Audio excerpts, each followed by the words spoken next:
Hello বন্ধুরা, শুভ সকাল।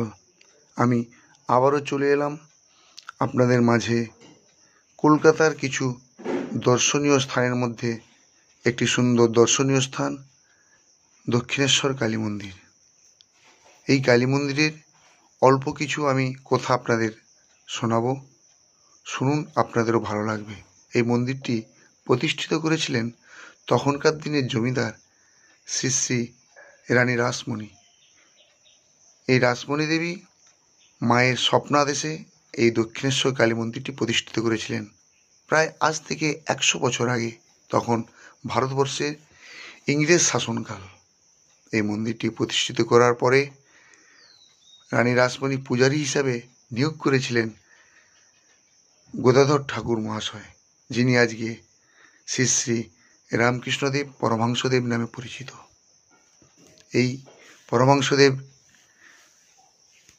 তেনার আশীর্বাদ বলুন বা তেনার পদস্পর্শে বলুন, এই দক্ষিণেশ্বর মন্দির আরও মুখরিত হয়ে উঠেছিল। এই দক্ষিণেশ্বর মন্দিরের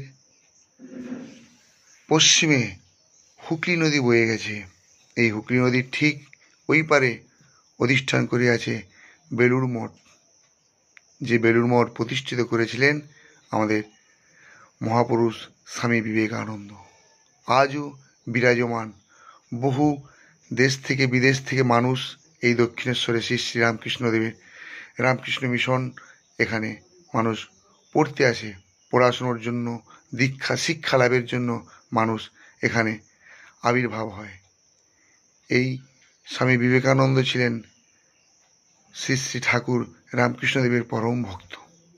এই মন্দিরের নদীর ধারে অবস্থিত বড় বড় মহাপুরুষদের স্ট্যাচু, এদের দেখলে বুঝতে পারবেন যে এনারা এই মন্দিরের আশেপাশে সুন্দরভাবে বিরাজ করে আছেন।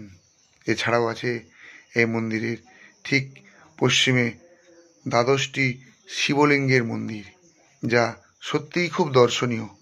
তাই আপনারা আসুন, আপনাদের বলবো আপনারা এসে মন্দিরের ভেতরের আরও সুন্দর মায়ের মূর্তি এবং এই 12টি শিবলিঙ্গকে দর্শন করুন। সত্যি আপনাদেরও ভালো লাগবে, আমার ভালো লেগেছে।